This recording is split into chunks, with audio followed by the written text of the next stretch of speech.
We are going to be having 3 polls.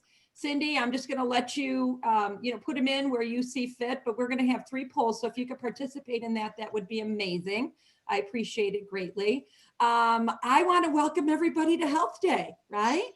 Now, yesterday we did, did everybody go on that walk this morning? Did anybody go on the walk this morning? Oh, no fun. We had so much fun. So it was with Heather Osier. Raise your hand if you went on the walk this morning.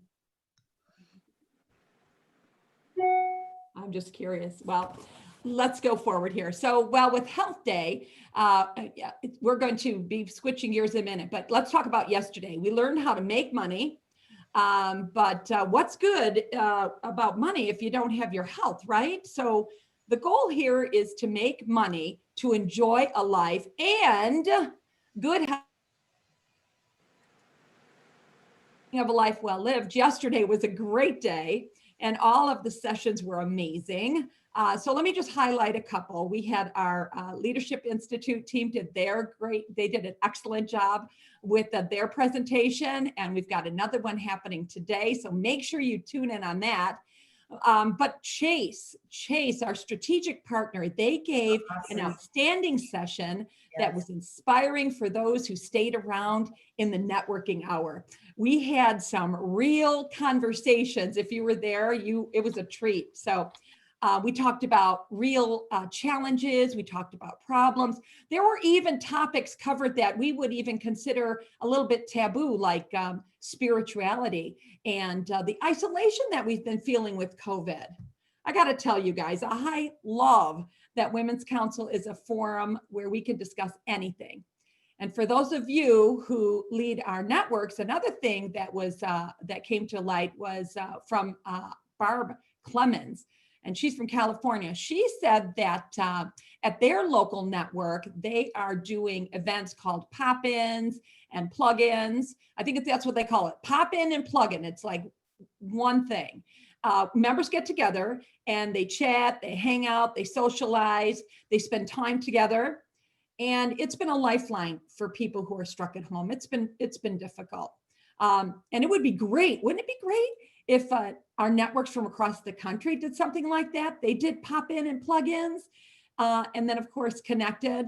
So know that we have to behave like this in this environment. And this is what makes Women's Council so special. It's our psychological home, right? So I just thought that was another brilliant idea.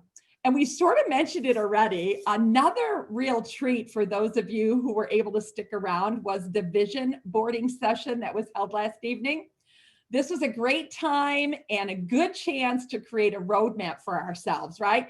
And it got us thinking, and then it also sort of took us out of our comfort zone a little bit, right? But we totally left inspired and honestly with a big smile on our faces, right? But here's the thing too, I want to give a big thanks to those who were brave enough to share their vision boards with us. I've got Jennifer did, Stephanie did, Sandra, Elizabeth did, Mindy did, Jen Lish did, I think Elise did, and Claudia. Oh, and Laura, my Georgia friend. I saw your poster on Facebook. And I just think it's all fabulous because some of us were doing it on Canva. And so we were doing it online, and others were actually cutting things out, taping things. And there were some inspirational stories that were shared. I must tell you, I want to go to Paris with Laura. That's what I want to do. Oh, and another thing that happened, there was a lot of tech stuff going on as well because they were asking different questions. And so I want to give a shout out to a couple. I think it was Mary G, I think it was, and of course, Claudia too. Thank you guys for being those people who were able to help those of us get through that craziness. It was amazing. All right, running out of time here. So then we had Lawrence Yu, right, with our economic forecast session. That was completely interesting. And I loved what he had to say, right? It shows that we are all totally in the right business at the right time right now. I mean, so many sectors have been severely impacted by the virus this year. but real estate is going well. And Dr. Yoon's forecast was even brighter for 2021, which honestly, to me, that's music to my ears. I'm sure to you as well. All right, so let's go. Let's get to today. That was yesterday. Let's get to today. How many of you, I think you started raising your hands, how many of you did the virtual run and walk with our wonderful past national president, Heather Osier, this morning? I see some smiles. I did. Yay, good job, Mindy. Yeah, that's great, great, great. Okay, so with that being said, now know that this is all in your daily email, but I'm going to repeat it because it always bears repeating. I hope when you did that run, I hope that as you spend time today, you brought your camera, because we'll be giving out prizes for 3 categories. 1, best scenery, right? 2, best women's council fitness attire. And 3, furthest distance covered. So here's the tip. How do you let us know, and how do you enter in this contest, right? How do you do that? All you need to do is share your photos on Facebook with these hashtags. We've got hashtag Women's Council, which you all are very comfortable with, and hashtag Leaders Made Here. Is it the same weight or what? Or oh, Chris Ridge. There we go. We're back on track. So recognize that's how we're going to know. That's how you get entered into the contest. You just simply hashtag, post those pictures on our Facebook page and hashtag Women's Council or hashtag Leaders Made Here. Now, here's another tip. Do it before tomorrow, Thursday at noon. And remember, everything I'm referring to is Central Standard Time. And our winners will be announced at that governing board meeting. That's going to be done on Friday. And, but we will only know that you enter the contest if you use those hashtags. So while I'm on the topic of to-dos, as a reminder, today at 5 p.m. Central Standard Time, to top off Health Day, we're doing an interactive food demonstration. I'm telling you, I'm looking forward to this. It's called Hunger for Happiness, interactive food demonstration. So by the time 5 p.m. rolls around, you will be looking for a good and healthy snack, of course. Don't reach for the pizza, right? So during the break today, run out and get the recipe list and join us for that interactive cooking demonstration, food demonstration, I'll call it. All right, so let's talk about a little bit more about today. I shared with you how impactful that Chase Zoom room was. I bet some of you decided not to attend, and I want you to know that you really missed out on that. That was really amazing. So today, the Zoom room is pillar to post, which will be open networking. So don't skip out, and make sure that you take the time to attend, because everyone who stops by on these 2 days will automatically be entered into a drawing for some cool prizes. We've got the Apple AirPods. We have a JBL portable Bluetooth speaker. We have the Nespresso Original. And know that winners will be announced at Friday's governing board meeting. Oh my goodness, are you getting this message? We're going to be giving out a lot of stuff at these governing board meetings. I expect everyone to be there on Friday. All right, now in yesterday's daily email, we highlighted our social media influencers, and we even gave you their information to follow them. And I hope you did that. I hope you're following them on social media. But today, I want to remind you of our spectacular ambassadors who have those bright orange Zoom backgrounds and whose names appear in the daily emails. They are so helpful, and they really personalize the online experience. So thank you all again. And of course, our social media influencers as well. We don't want to miss out on those guys, if that's even a word, those guys. That's being recorded. That's good. Anyway, let's carry on. Oh, and the excitement is building for the inaugural of Pamela Banks. So get ready. It's tomorrow from 6 p.m. Central to 6:45 Central. We are going to be putting on a great show for all of you. It is high energy with great music and, of course, the New Orleans theme. And best of all, attendance at the inaugural is included with your registration. So get your mask ready and we will celebrate. So that's super exciting for tomorrow as well. So again, today is Wednesday, but tomorrow is a self day, and Friday we have our governance meeting. And as you saw in today's daily email, we've got Women's Council Espanol as well. We just ask that you pre-register for this program in advance, and you will see that Zoom link on that daily email. So don't worry, we aren't going to make you take a Spanish quiz to attend the program. Rather, our Spain partner would like to get an accurate list as to who is attending. So please pre-register. And with that being said, I think what we're going to do, I'm going to make an introduction, right? Is for Miss Sue. Is that the plan? Oh my gosh, Sue. Sue, I told Sue she's my spirit animal. So you're all going to love Sue. Okay, so with over 2 decades of leadership experience in franchise management and real estate brokerage operations, Sue, Regional Executive Vice President of the Eastern Seaboard and Midwest regions of Realogy Coldwell Banker. Am I going to say your name wrong, Sue? Is it Yannaccone? Yannaccone? It took me a while too. It's Yannaccone. You know, it's interesting. You see my last name. I just don't say it. And you noticed in your introduction, I just decided not to say it. Well, I'm usually around here. I'm Sue Y. So we can go with Sue Y. Sue Y. I was Daniel before I got married. So clearly I love my husband. Oh my God. Sue is my spirit animal. My maiden name is Howard. But we love our men. We do. There you go.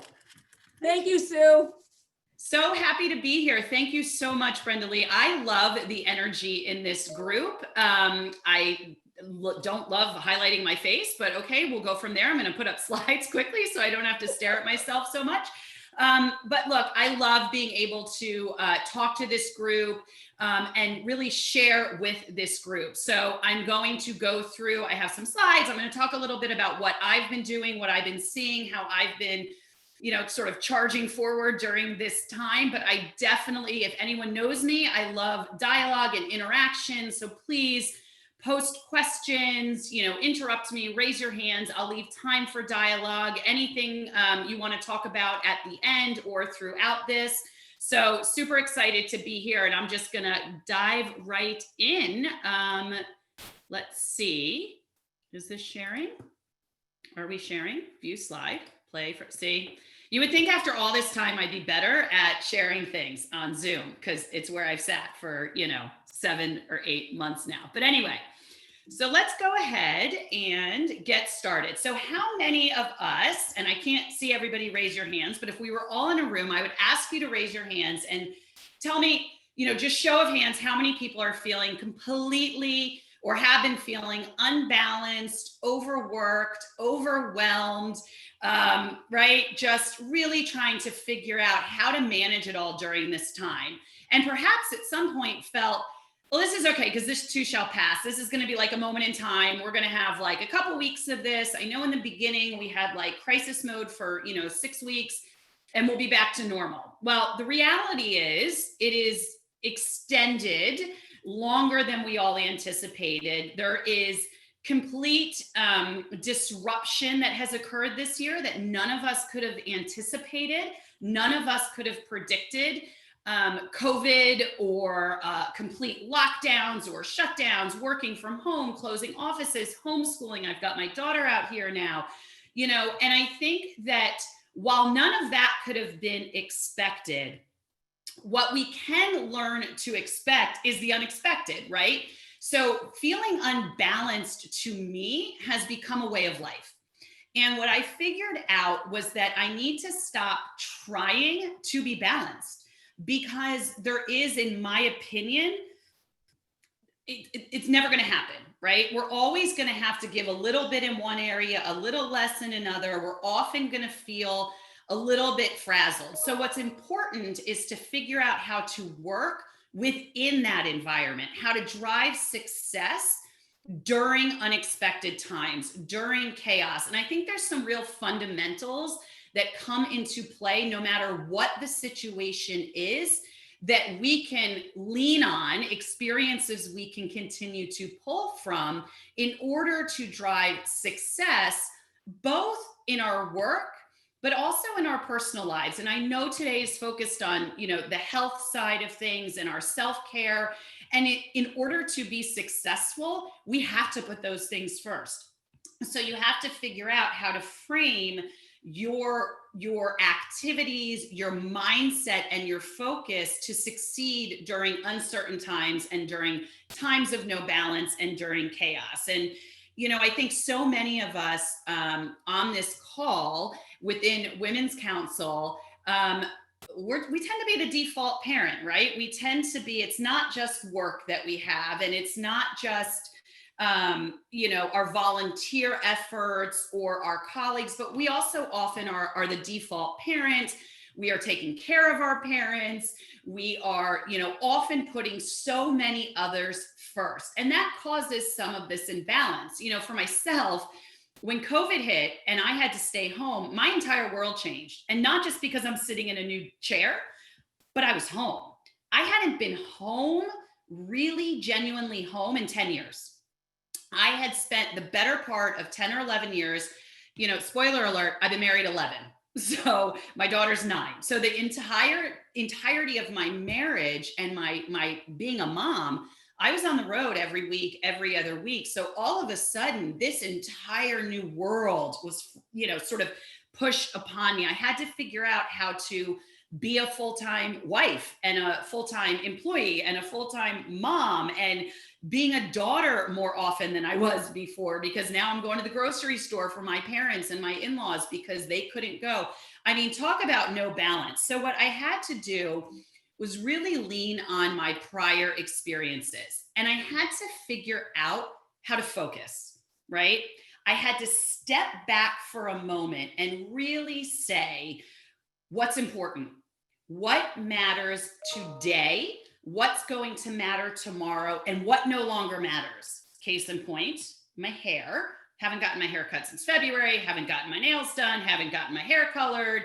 Like, vanity went out the window to some extent, right? Because I didn't have time, I couldn't do it. And who the hell cares? Excuse the expression, but I could lead a really strong meeting without having to have my nails done. But so these things, these real things to us that in some ways defined us, right? That was my time. I only, was going to get my nails done or going to the spa. And that it was a realization that I had to reframe who I was and how I continued to be successful in that, in all those various factors of my life. So I had to take a step back. I truly did. And I had to really focus on what mattered. I had to reground myself in my why. Why was I doing what I was doing, right? Why were certain things important? And I had to call on a past experience. For me, it was when I became a mom, right? I became a mom later in life.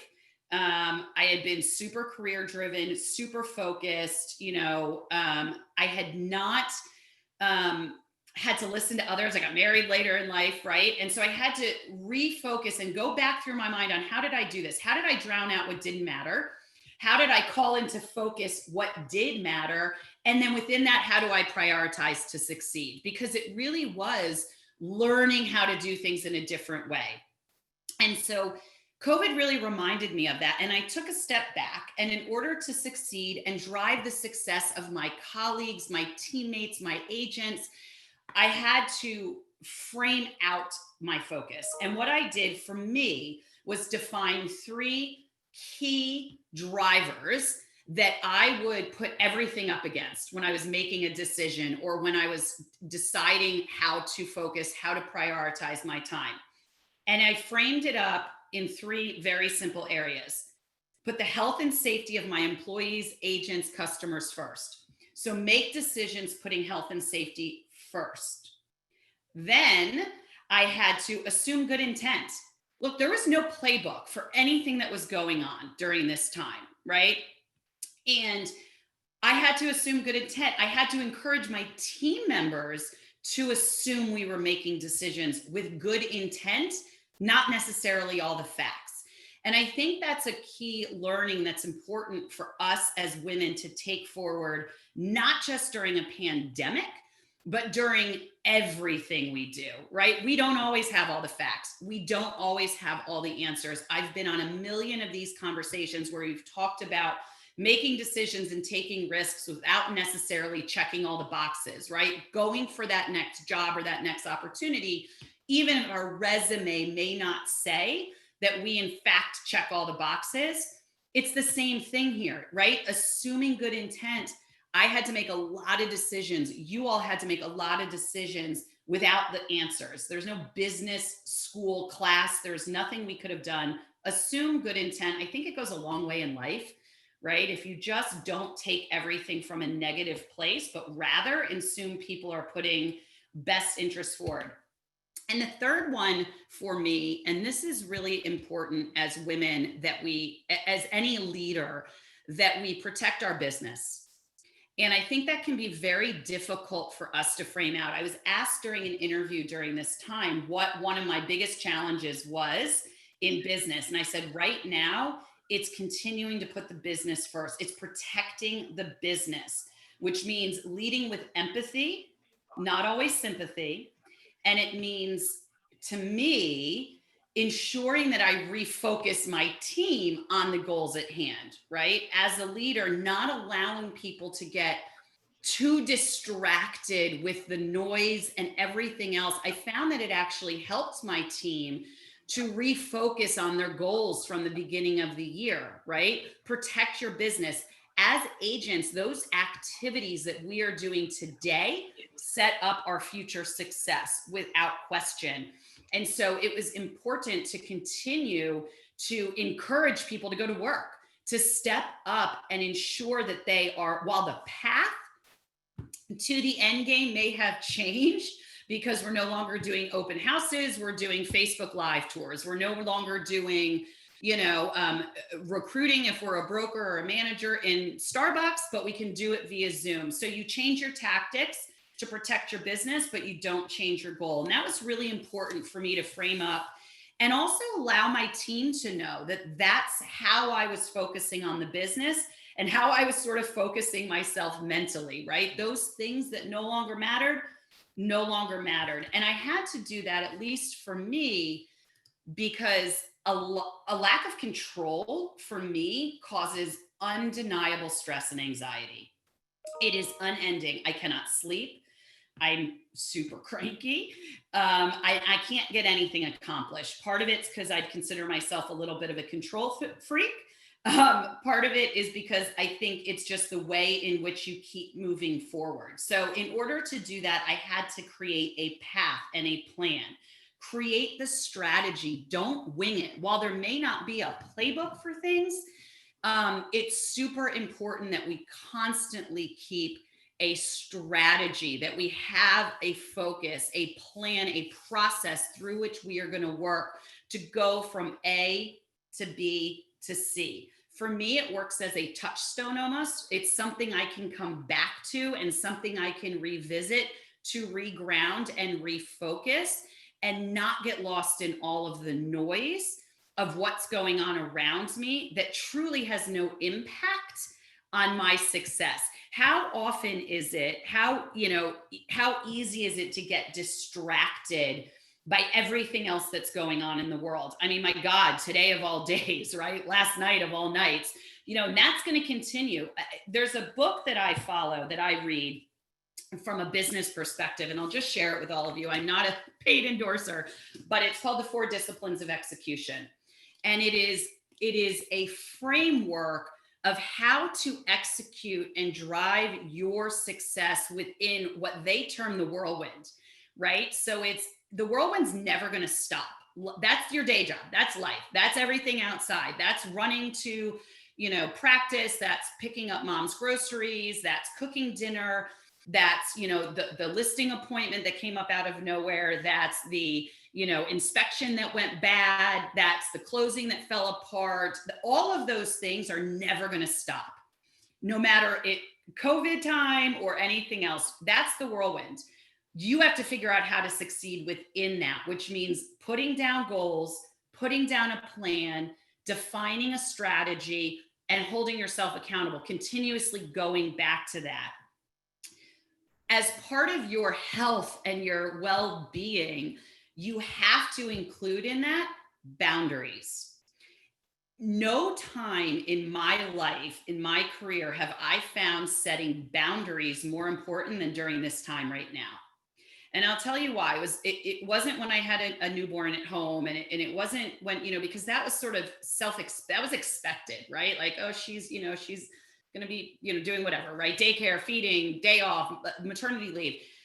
But suddenly during COVID, with everyone working from home in a way that they hadn't before, people were granted access to our homes in a way that many were not comfortable with. It was sort of thrust upon them, right? This lack of a clear delineation between I'm at work and I am at home, right? And I started seeing my team feel uncomfortable holding true to boundaries that they needed to remain mentally well, right? The blur between, dinner time, the end of the day, the beginning of the day, the blur between, hey, I got to turn my camera off because my daughter is walking in the room. I had to put a do not enter sign on my door at one point, kind of like, we got to figure out how to make this work. How can we have these boundaries? And I found many, many people unsure how to accept those boundaries, right? Because when you're in an office or when you're at work or when you're doing your job and you're in job mode in those general hours, it's expected, right? To adhere to those boundaries. But then it became, look, you got to be a little more agile. This individual, has 3 kids at home, and they can't just put them on hold, right? They can't tell that toddler, hold a minute. So I spent a fair amount of time after resetting the group and creating, a refocus on the business. It was pivoting our plan to figure out how to still execute within that. And that required a lot of agility, a lot of saying, here's what I need to get done. Here's what we still need to do. I still need you to, run a profitable office, or I still need you to do X, Y, and Z. But you know what? If it doesn't work for my team to have 9 a.m. meetings, because at 9 a.m. My team in the Midwest is still doing breakfast and getting kids ready for the day, then I, as a leader, am not going to have 9 a.m. meetings, right? I'm going to give everybody the space within which to figure out how to work this way. But I had to do it too, right? I'm not sure I did it at the beginning. I'm going to promise you all, I learned through it.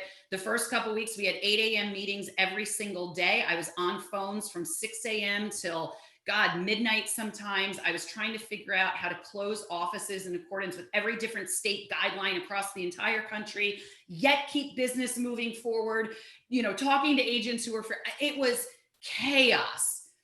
And I hit a wall. Absolutely hit a wall. And my husband came in. I was in this office for 13 hours one day, and I I literally didn't move. And I said, I don't know if I've eaten today. I don't actually know what day it is today. And I said, and I'm going to bed.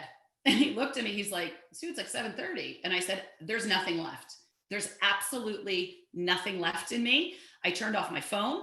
I went upstairs. I shouldn't say I turned off my phone. I turned on my Insight timer and I meditated. And I fell asleep. My daughter came up at one point and she's just like, Mama? Like, Mom? I said, tomorrow. So my learning through that was, oh my God, if I'm breaking, what is happening to my team? And I have to give myself grace. I have to give them grace. I have to give everyone a moment to take a breath and realize this new reality, or we are never making it through the other side. Now, that is something I've thought I've always been pretty good at doing, but I realized in crisis mode, I just went heads down and just never picked my head up. And so one of my learnings was for myself to say, you guys don't get access to this. You don't get access to me before a certain time, unless it's, 911 on my text because something's, somebody's sick. I was very available for people when they called me. And, I remember talking to somebody who worked with me who lost somebody, their spouse through this, and sitting on the phone and being there for them. I had to give my emotion to that as needed, but then I had to also know when to step back and sort of, pull away from that, not from the people, but to give myself that time. Because what good am I as a leader? What good are you to your family, your clients, yourself, your parents, your partners, if you break? And so that was about maybe a month and a half in, I started exercising every day. I started prioritizing my self-care. And we're going to get to that in a minute. First, well, I guess I sort of jumped into I don't do PowerPoints a lot, but potholes, right? I hit some potholes. So I fell headfirst, dove in, drowned in the pothole, right? Because I didn't learn to say no. Now, we build these potholes into our plans for the year as agents. Hopefully we're doing our business planning for next year, and hopefully we're looking at it and saying, I know my conversion rates, I know my fall through rates, I know my numbers, I know how much I have to do to earn what I need to earn. But the pothole that happened this year, we couldn't have planned for, right? And so it took a lot of looking back, a lot of leaning on prior experiences to do that. And again, I fell hard, and I took that step back and up, and I refocused on my well-being, on my self-care. Because to be the best mom, to be the best leader, I had to put myself first. Being selfish can actually help you tremendously give back to others. It's not about being selfish in the nasty sense of the word, but it's about acknowledging your needs in order to be the best you possible. So I started building exercise back in, which became a lifesaver for me. I started taking time to read, right? I started planning in what I call purple blocks. So in my calendar, I would put, I don't care what color they are, but they are prioritized me time. Nobody gets to know where I am. Nobody gets to ask what I'm doing, right? There is me time. Now, whether that time is 7 a.m. to 8 a.m. and it's me having my coffee by myself with my dog, or taking a walk without my phone, very much learning to do that and encouraging others to do that, leading by example through it, right? Understanding when people are saying, and I had a lot of people say, but you don't understand, I can't. I'm an assistant in an office and I have 200 agents I have to support, and I can't take that time off. And I would say, ask your 200 agents how much they value you. And if they value you the way I know they do, they will 100% own and allow you that hour of freedom in your life. You deserve it. You've earned it. And you will be better for them in the long run. Same with you as clients. As agents, we are loath to, by and large, block time for ourselves, right? We are on 7 days a week. Our general on time is when everybody else is home having dinner, and you're having dinner and they're calling you because it's their first time off, out of the office or whatever it may be. Don't feel guilty about it. Don't feel guilty about putting you first to be a better version for everyone else. It's so hard to do, but it's critical. And I hold people to it. I make other people take time off, right? Or when they say to me, like, I can only get you at 7:30, I'm like, I'm not available. Now, I get sometimes that's easier said than done, but if you don't start somewhere, you're never going to make it a priority for you. And so I think that's really, really important, because all of your success will not matter if you're not healthy enough to enjoy it, right? And I think the other thing is drown out the noise. Be very, very protective of what you listen to, who you pay attention to, where you're getting your news, what people in your sphere you really want to listen to as it relates to various things. I did this when I became a mom. I've shared this with some of you before. I had to stop listening to all the negativity that people around me had because I was still unbelievably driven as a executive, right? And I said, you know what? Who matters? I matter. My family matters. My daughter matters. Sometimes my mom didn't matter because she didn't get it always. From a voice in my head perspective, she always matters in every other aspect, right? My boss mattered, and I was really, really honest about why it all mattered to me, right? And I think that's important too. Don't have false reasoning. If it's because you want the title, if it's because you just like giving back, if it's because you like, having things, if it's whatever that is, that's okay. You don't actually have to always share it with everybody, but be honest with it and then figure out to whom you are going to listen. Who are you going to allow influence your actions, your behaviors, your decision making? Because it's so easy to be lured into guilt over things or self-doubt or wait a minute, maybe, God, well, they're doing it this way. Who cares? Who cares how they're doing it? How are you doing it?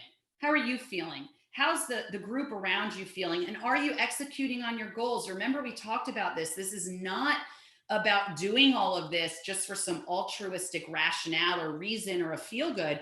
You have business goals tied to the value you put in putting yourself first. And that's okay, right? Go back to that, make that time. My daughter came to me during this and said, Mom, you're really less cranky lately. I said, oh, great. I mean, I'm from Jersey, so we're pretty cranky to begin with, right? But I said, why do you think that is? And she said, it's because you're not traveling as much anymore.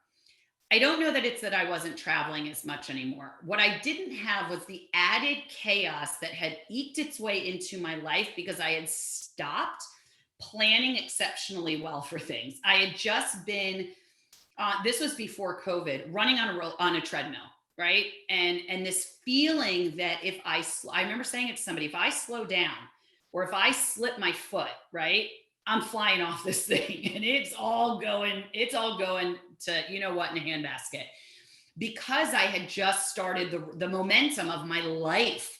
Right. And so while COVID to me, and I laugh how we all term it like a thing, right? Like this situation we found ourselves in, I tend to phrase, and I don't mean to do it with any disrespect to the pain and suffering that so many have gone through, myself included, but it was a pause.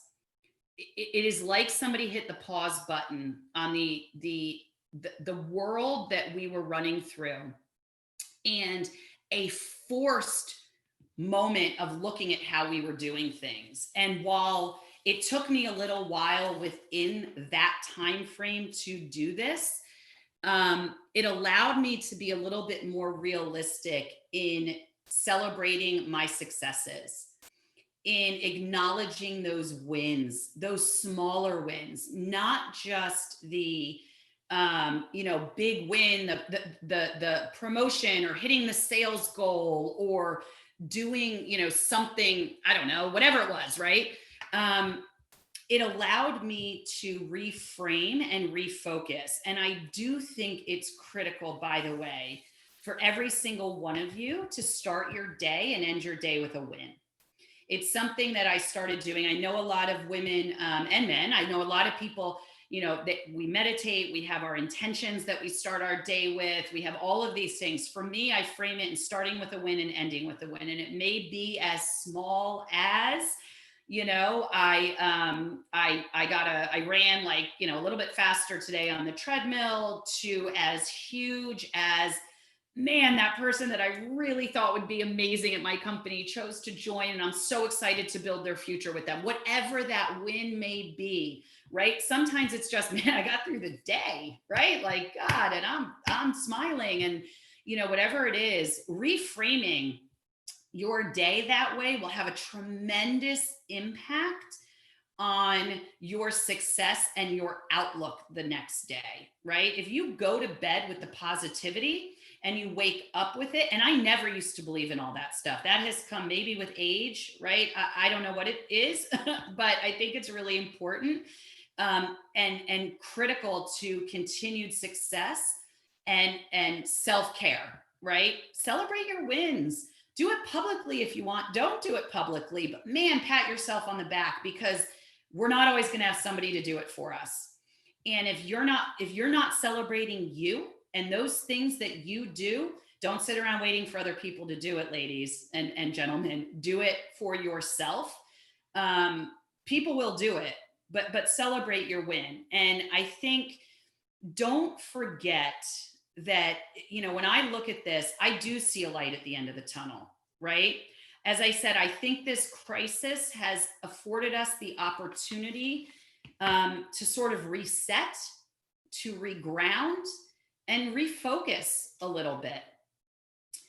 We were in a race. We were on a rush. We were sweating the small stuff a little bit more. We were, running really fast. Maybe we were on our phones too much, but now a lot of us, and I've spoken to so many people throughout these last 8 months or so, people are reprioritizing, right? They're reevaluating what they put at the top of their priority list. Family has taken a different perspective.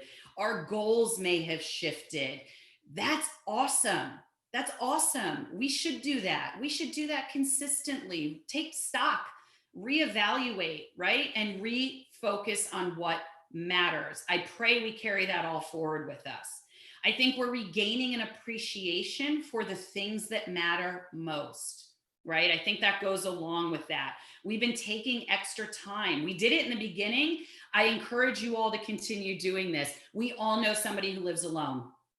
We all know somebody who has been sheltered in place, who is too fearful to go out. I still have a very close friend who she has such anxiety, she does not go to the grocery store. Well, you know what? I have to remember to call her and say, hey, I'm going to the store. Do you need anything? It was really easy for me to do in the beginning.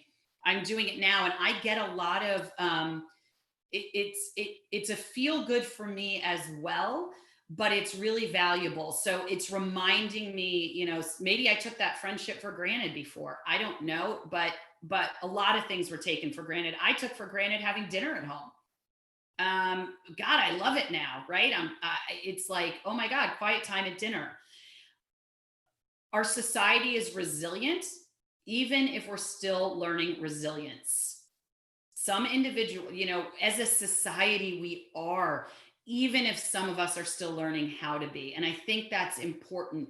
The agility that I saw in so many people to pivot their business, to become successful in a time when it would have been so easy to bury our heads, was astounding to me. The willingness for people to reach out and reach down and reach up and pull each other up through this, through cares calls, through sharing, right? Just giving back lessons that are learned, how to help others be successful is amazing. We are learning, we grow through challenges, we grow through resiliency, and I'm watching it happen day by day, and everybody has to take that forward with them. There are so many things. Write down what you have done differently and what you have learned about yourself during this. Take stock. Take stock of how strong you found you were. Take stock in where maybe you weren't as strong as you thought you were, right? Be super honest. Be vulnerable, if not with everyone else, with yourself, right? And see what you're carrying forward and can learn through this. I've realized there's more good in the world than I think maybe we've acknowledged before. At Coldwell Banker, we started about maybe 6 or 8 weeks into this hashtag CB Good News. And it was because we saw so many giving back to their communities. And we saw people, making masks and donating PPE and donating meals and sharing their insights. And, look, gives back to the community from which your businesses are built. That's critical. As realtors, we do that all the time. We give back to our communities, but to really step in and do it in this way, asking nothing for it in return, by the way, will be returned in spades. Those of you who give back to your communities, who give back to others in the realtor community through Women's Council, through your local associations, through your chapters, that comes back tenfold during your career. And so I encourage you to not just during a time like this, but always continue to give back in ways that you can. It's not always monetary, right? It's not always through donation. There's lots of ways to do that. And it's really important. And you know, I truly believe there's light at the end of the tunnel. This too shall pass, to use a too oft used phrase. We will come out on the other side, hopefully learning a lot about ourselves, about humanity, and about how to be better business leaders and better business people, because we've figured out how to do it. We've reframed, we've refocused, and we've pivoted for the future and for ourselves. And so, look, I am so honored that I had the opportunity to be here with all of you today to share some of how I've managed some days better than others through all of this time. And I hope you can take some of what I've shared to better your process, your plan, your future, to maybe build your businesses even more. I know that I have time left on the clock, so I'd love to take questions. I know I see some hand raised. Are we okay if I just call on that hands raised? I know there's a lot of comment, but I have not gotten through all the comments as I was talking. But Jennifer has a hand raised. Is it okay, Brenda Lee, if I just call on some folks? Absolutely. So Jennifer, I'm going to get the name wrong. Gertis? Someone's been taking a shower for the day, by the way. Renee, I am 100% with you. I have bought a lot more comfy clothes than I thought ever possible, because who wears a dress sitting in their house? But... My hand was raised from earlier. Oh, okay. Sorry. Well, go ahead and ask away if you want. Oh, it's when you're okay. Just a comment. So yes, sometimes I said, did I take a shower today? I'm not sure. Can't remember. And how many days did I not take a shower? That is true. So many days I said, oh, I'm too tired. Can't even take a shower today, which is amazing. You're in your own house and you're so busy, you forgot to take a shower. That's crazy. Man, even a shower sometimes can be our win for the day and our self-care. And you know what, y'all, that is so fine. Like, it's okay. But I will say, and I've shared, with my team, as it relates to that self-care and that focus on you and your teammates, many of us have individuals that work with us, that work for us. I do make my team get on Zoom and put their cameras on. And I think it's a great way, and I don't care if you have a baseball hat on, right? If I may see you unshowered for too many days, you're gonna get a call from me and I'm gonna ask if everything's okay. Brenda Lee, you wear a dress every day. I haven't put one on since March. I haven't, but I am dressed today, but I do have Uggs on. So it is super important to show up, right? And it is easy to slip into, I'm not turning my camera on today. If you see people doing that too often that are in your sphere, call them up, find out what's going on. If you have people that aren't turning on their computers, that are missing meetings, that just feel a little off, pick up the phone, call them offline. Don't make it about work. Don't make it about business. Lead with, are you okay? Because I'll tell you what, I was talking about this yesterday on a call, and somebody that worked with me said, man, somebody made that call to me, and thank God they did. So look, we never know what's going on. Like I said, we have such access to people today in their homes. And the minute they start shutting us out that way, we have to be very, very careful. I had somebody here, what other books do you recommend and habits do I recommend in addition to what I shared? So 4 Disciplines of Execution is a phenomenal book.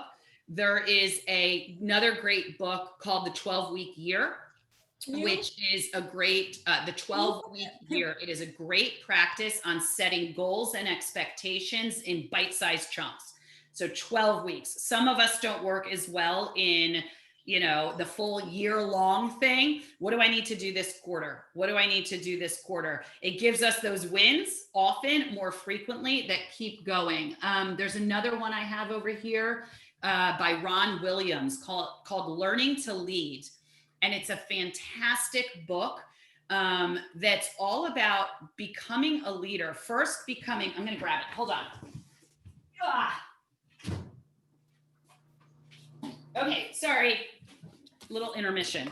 Leading yourself, leading others, and then leading an organization. And it talks a lot about, it really is focused on first how to lead you and how do you become a leader. And then within there, how do you lead others? And then from there, how do you become the leader of organizations? He was the CEO of Aetna, and took a $2 billion loss to $292 million. The guy's amazing. I've met him. He's phenomenal. It's an easy read, but it really starts framing that and has you look into yourself. And another one that I think is really important, and I don't have the title's going to escape me right now, but anything on emotional intelligence. In our industry, as women leaders, I think focusing on your EQ is most people, not most people, there's a number of Harvard Business Review studies out, as well as a tremendous amount of research on the importance of emotional intelligence in leadership and success. Now, a lot of us in this industry get that. Women tend to have a lot more emotional intelligence than men. We show up that way. But to understand how to work with others and the difference between empathy and sympathy and the importance of that to leading and rising from one level to the next, that it's not all just about skills, right? And checking the box. Any books or reading up on that is really, really important. So any other questions?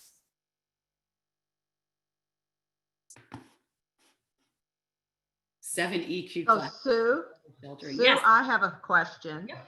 So I am finding that both in my husband and in my business, that people are really on edge, and that it isn't only about self here, but it is very much a challenge when people act or react in very surprising ways and catch you off guard. And the simplest things sometimes become magnanimous. So how would you recommend that we deal with people's sometimes very unrealistic expectations during this time, when we are also already in this sort of fragile state of trying to balance our work-life habits? That's listen, just like all times, I suggest, and I've talked to a number of people who do this as well. Take a minute, right? Take a breath, because and remember to look through the lens of what somebody else is going through, or what they may not be, or what you don't know they may be going through, right? I think we have to take a step back, not literally, but emotionally, and have a little bit of tolerance, maybe at a level that perhaps we haven't, which is difficult when we ourselves are feeling frazzled, right? I think it can be very difficult to do that.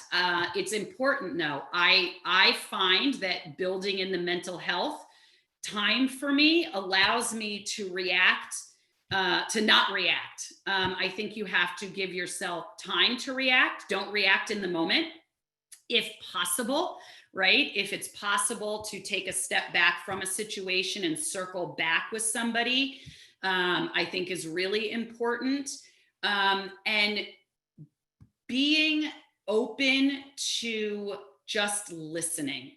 I have found in my household that the constant togetherness and there's just anxiety over a lot of things, and there's not enough space, right? I mean, I don't know if that's getting at what you were asking, but I think that just like in all times, you have to remove your own emotion to the extent you can when somebody's reacting emotionally to you or to a situation. Try and take the emotion out of it, and think through it from that perspective more pragmatically. I don't know that I have any specific tips or tricks on how to do that. Other than being very realistic. I mean, I've had conversations where I've said, you know what, I don't think it's beneficial for either of us to continue this conversation right now. How about we revisit this, either later today or first thing tomorrow morning? I'm going to write down some things I'm thinking. I'd like you to write down some things you're thinking, and let's come back together, when we've put some time between the situation. I mean, it doesn't always work. And I think we have to also, when it doesn't, be comfortable being vulnerable, apologizing if we need to, and asking for forgiveness. Thank you, Sue. You're welcome. Hi, Sue. This is Kay Merg from San Diego. I love this conversation. This is fantastic. Thank you very much. You're welcome. I, like Brenda Lee, enjoy humor in my life and laughing and socializing. I get my energy from being around other people. That's why I love this week. But I really do miss being in person with other people. So any suggestions on how we can get our laugh back on and our smiles and have some fun? Yeah, absolutely. It's so crucial to laugh, right? We actually, the other day, were joking. I was on an executive committee meeting, and we were about to present to like all of Coldwell Banker. And we literally were like recording ourselves because we were almost slap happy. And I said, if anybody could hear us right now, they would die. Like we were so, because we all needed that out, right? We all needed that moment. And so I try and infuse humor in everything I do, because you just can't take it all that seriously. I started doing, one of my presidents started doing this with me, and we get together and we don't talk business. So we do like a coffee thing in the morning. We do it via Zoom, no business. I've done, so that it's just, hey, what's going on? How's your family? Whatever. I've done a fair amount of Zoom, what do they call them? Zoom tales. So cocktail hours, right? I've done, not too many that it's inappropriate, but I've done a few. We've done things where we've sent at-home packages to make cocktails, and we've gotten on and done them together. We were talking about this yesterday, doing getting a cooking class going virtually, right? So you can all Zoom in and do a cooking class or a wine pairing, coffees, those types of things. Socially distanced outside events. We've had food trucks in parks, right? Where you can all at least get together and do something. Virtual, my town's doing like this virtual comedy thing, right? Book clubs. I think there's a lot of ways we can still connect. But I think it's so important to continue to infuse the humor. And when things are so heavy in life as they are now, make it okay to find the humor in things, right? Be the one that brings the humor to a situation. I start by making fun of myself all the time, like anybody who knows me, right? So, because I do stupid stuff like we all do. So it's okay. It's okay to find humor in this. I try not to do a lot. I try not to do a lot of off-color humor. I don't touch politics and I don't touch religion. Don't do it. But I do. So great question. Great question. Thank you. Thank you. I got some good jokes for you. I'll send you them later though. I became a Sebastian Maniscalco fan during this at the beginning. I don't know how I didn't know who he was, but I watched like every one of his specials at the beginning. Not for, everyone by any stretch, but coffee and cars, that's fun. My town did a secret, we were written up in the newspaper. It was the Fellowship of the Traveling Sisterhood of Beer or something, and people started going all over town, thousands of women dropping random stuff at people's houses. It went from like a bottle of beer to now these baskets of stuff, and then we started doing it for the kids, and it was so ridiculous, but it was so much fun. And it just got you out and doing something for others that was so unexpected. And now it's still continuing. We just did boo baskets for kids all over the neighborhood and the town, and I dropped off at 4 families. So it's, little things that give back, a sisterhood of just about anything. That's right. It's fun to stay connected.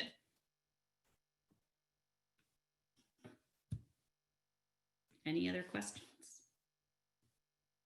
Boohoo baskets when they're empty. Listen, Sam, I've got enough candy here for like the universe, so I could go pass it around everywhere. Stacy, you went and saw him 2 weeks ago in Vegas. Oh my God, I would love to get out of my house. It's amazing. The other thing I would say is there were some comments in here that, some of you were home for 2 weeks and then back in the office. And the other thing I've had to be really eyes wide open about is my job allows me the opportunity to do it from home. Not everybody that works for me or works with me can do that. My office managers, my admin, there are hundreds of people in my sphere that are not home every single day. So I also have to try and make sure I'm very aware of that, because it is different. I mean, this sounds good to people, but man, it's not all it's cracked up to be, not getting out of your house when you're used to this business, when you're used to being on the road, when you're used to the face-to-face. So not always, grass is not always greener, but it is a good call out as leaders that we have to remember that not everybody's in the same situation, and we have to be very respectful of people's emotional tolerance, personal tolerance for going out into the world right now. And I think as human beings, forget as leaders, we have to respect that. And we have to be, one of the things we had to get very, you kind of have to put yourself on the back burner as it relates to your beliefs, perhaps, or on the front burner, depending. But, do the right things for society, and lead that way. And it's really important to think through how others are being impacted. Coffee and cars, unused parking lot. That's good. Some of my offices did staff meetings in their parking lots. Anything? Can I share a win? Absolutely. Okay, so I think all of us at heart, because we want to find a win-win and we want to help our clients, and then we forget ourselves. All of us are people pleasers at heart. I believe that to be true. Probably. Some of us have just matured and become better at it. But the other day, Monday morning, first thing in the morning, and we had to cancel an escrow. But I got someone in escrow, within hours, put it on the market again. In hours, we are in escrow. So the cancellation, when I sent it to the seller, he's upset with me saying, oh, I shouldn't have signed this. I tell my wife not to sign this. Why did you put other? I told you I did not want them to return the security deposit. Why did you put other? It's not a standard form. Why did you put other? I told you not to do this. And I had to go, whoa. Now he's a hothead, and I know that because I've learned that for the last couple of weeks. He's a hothead. So I breathed and I wrote back, please feel free to talk to anyone that you'd like to regarding the form. Please understand these are California Association of Realtors forms. What other, which other would you have chosen? And I just felt like, wow, I didn't respond in anger. I didn't put any emotion there, just very factual. What else would you have chosen? I've talked to him. I said, we can't keep the security deposit. There's no contingencies have been removed. And I felt so good, even though at first I got that, but I was able to say, hold on, what else would you have done? And I sent it to him. And later on, he cooled down. He talked to, I don't know who else, but responded with, he never said, I'm sorry. They won't. Some people just won't. But I felt good for myself that I didn't want to go, oh no, what did I do? Did I do something wrong? Because usually that's what I would do when it's somebody attacks me like that. But I gave him time, gave him space, and I didn't respond right away. So for me, that was a win. And I had to realize he's dealing with a lot of things, and they don't really ever care that we have families, we have bills, we have sick people, we have parents, we have, but no one really ever cares for that. Like in realtors, they don't really, I feel like we get dumped on a lot. Maybe I'm wrong, but I feel like we do get dumped on. And they have big issues, challenges, selling their home so they can move somewhere else. It's a lot. But for me to just say, well, for me, that was a win. So I just wanted to share. It's a great win. You're so right. And look, you guys all know, we all know exactly taking that moment and responding, is so important. It's an emotional, crazy time for people, no matter what. Now imagine doing it during, like we all know, we don't have to imagine, but doing it during a pandemic when people are afraid to leave their homes, when people, and you're right. I mean, look, realtors are, 100 different hats, counselor being one of them, right? And so it is. And yeah, keeping your cool when no one else is, I think is really, really important. So I applaud that. Good for you. I'm just reading through the comments. I love it. A lot of other suggestions on some good books too. Brene Brown.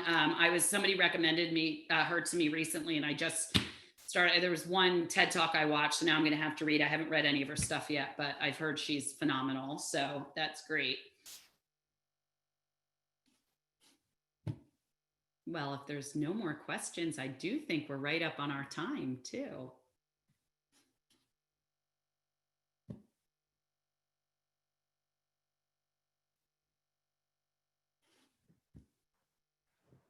Thank you, everyone. Brenda Lee, am I turning it back to you? Sure. I am just smiling ear to ear. I love this tribe. I love this. And yeah, Peggy, I see you.